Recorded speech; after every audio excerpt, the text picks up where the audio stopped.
Could Yuji Itadori actually defeat the FNAF animatronics and finish the shift? Let's find out. I'm never beating this guy scales anything allegations, but hey, it's not as random as you think. Because the sequel to Five Nights at Freddy's as well as the season 3 opener of Jujutsu Kaisen both open in theaters today. And there's been a lot of meme matchups with these characters, so I was like, that's kind of my thing. And you might think this is a stomp, and it would be a stomp if I were to use late series Yuji, and I'm not going to do that, fortunately. I'm going to be talking about Yuji from episode 1 up until before he learns how to do a Black Flash. We're not going to be talking about Black Flash against Freddy Fazbear. That's pretty ridiculous. So I'm going to be talking about basically Yuji from episode 1 for the most part, and before he can really utilize curse energy to any notable regard. And I'll be putting him up against the Five Nights at Freddy's animatronics as seen in the FNAF 2 game, as well as the cinematic iterations of the OG crew. So yeah, there's going to be 2 rounds. We're going to be talking about the film stuff first, and then we'll move on to the games. And all I gotta say is this matchup is a lot more interesting than you would have initially thought. So if that sounds interesting to you, then be sure to stick around. As first,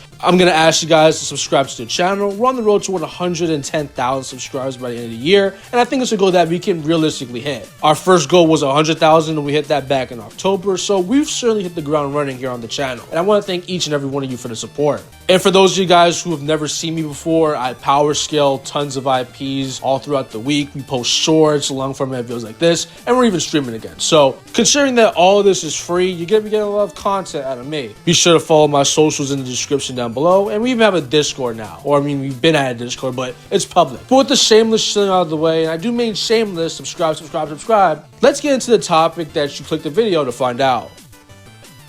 As I previously stated, we're going to have 2 rounds for this video. Firstly, we're going to go over the movie animatronics and their respective scaling. So with that being said, let's start off with the film guys. These crew of animatronics should consistently be in the street level ranges of attack potency, as it's a level of power that they demonstrate very casually and consistently throughout the original FNAF film, whether it's chopping people apart in a single bite, breaking bones, overpowering human beings. It's a level of power that they find themselves to be comfortable in. I also want to note that their durability is consistent with this, as well as William Afton in the Spring Bonnie suit is able to endure a bullet. And it's also visually shown that the same shell that the animatronics are made of is made out of very potent stuff, as in the novel it's stated that William Afton was superhuman-esque just by wearing the thing, and this is also demonstrated by the fact that while he's in said suit, he's able to kick Mike to a street level yield. And in terms of calculations, that's pretty much where they cap, to be honest, but I think you can get away with arguing some of these guys to be in the wall level ranges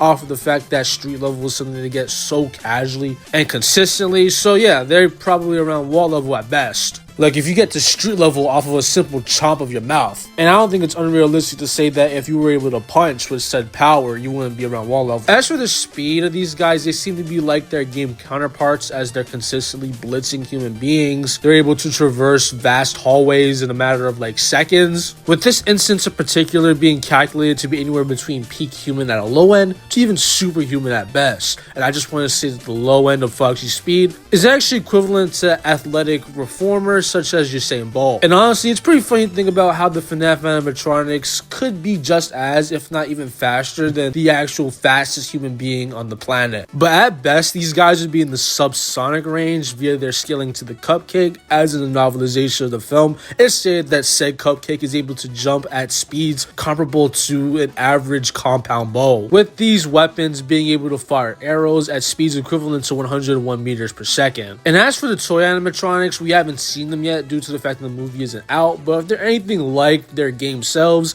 they should just be stronger than the OG crew. And they already have casual street level showings from the trailers that are already equivalent to some of the stuff that the OG guys had. So the FNAF guys in the films would be around wall level at best, while possessing subsonic combat and reaction speed. So how would an early series Yuji compare to these stats? Let's find out.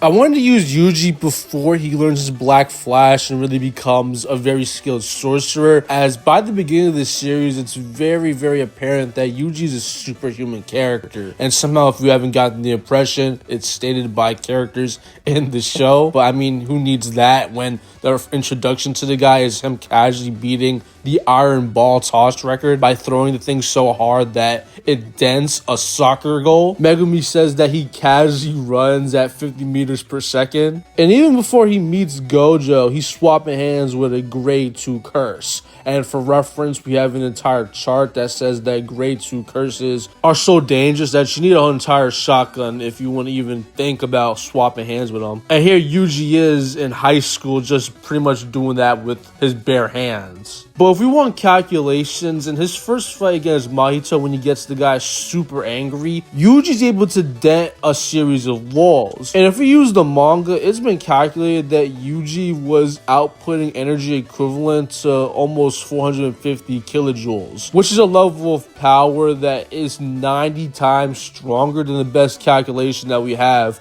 for the movie animatronics. And as for speed, Yuji from this time period is also able to blitz a curse to a yield that's so impressive that it's been calculated once again that he was moving at least 164 meters per second. Keep in mind the best thing we have for the animatronics is Cupcake, which is able to move at 101 meters per second. So Yuji is around 90 times stronger than the film guys, and he's just more than likely faster than them as well. And I know some people are going to bring up that the FNAF guys are ghosts, but it doesn't matter as they could never even realistically hurt Yuji or even really tag him. So at best, they just wander around and just bother him, I guess. But yeah, I think Yuji would be able to dismantle the FNAF animatronics from the film continuity rather easily.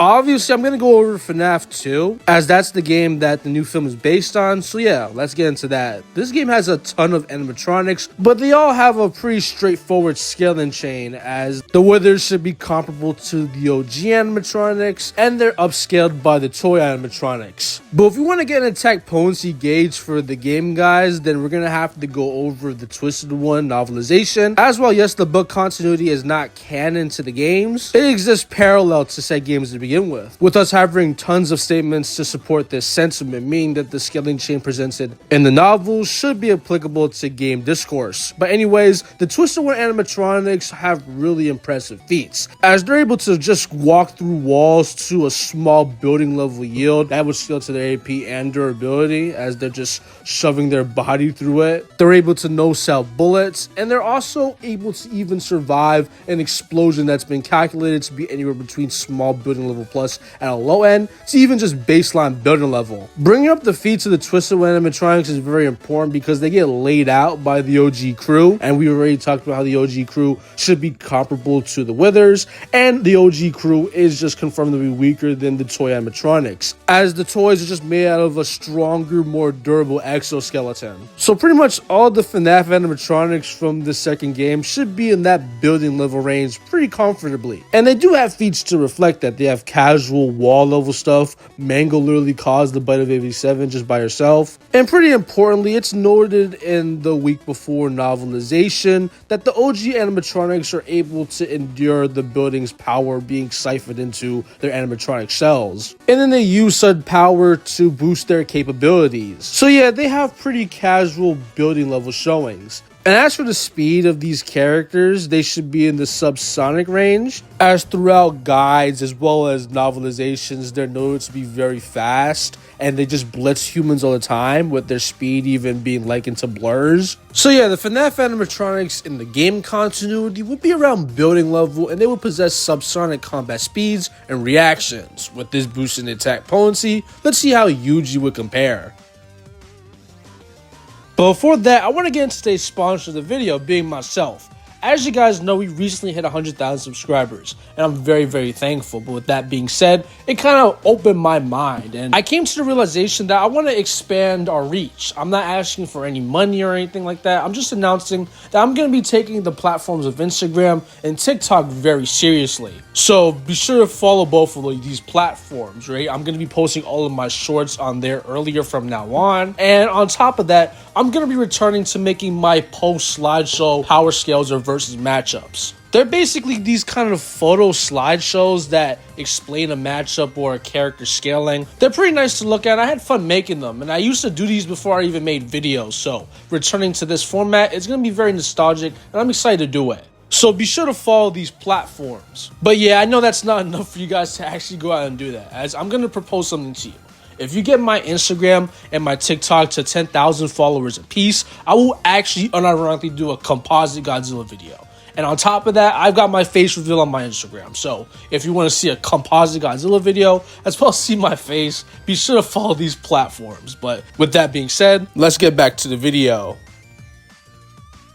Last time we talked about Yuji, we already talked about his superhuman attributes, and we analyzed some of his lowest end feats. But with characters such as the FNAF guys getting into that building plus level range, I think it's time we put out some inverse. As we already talked about, Yuji's able to swap hands with grade 2 level curses, with these characters having small building level feats very casually. So we already bumped him up a tier from when we last talked about him, but moving on to some more impressive things, in his fight against a special grade, while already beaten on top of that, he's able to survive said attack from the special grade that's so violent that it just pretty much explodes him through a wall and then leaves him in a violent crater on the subsequent wall that followed the previous one, with this attack being calculated to be in those large building level ranges at a low end, with higher calculations getting this blast in the C block level ranges. And keep in mind, Yuji's able to survive this blast while already beaten. For some consistency in this range of power, in the early series of Jujutsu Kaisen, it's confirmed multiple times that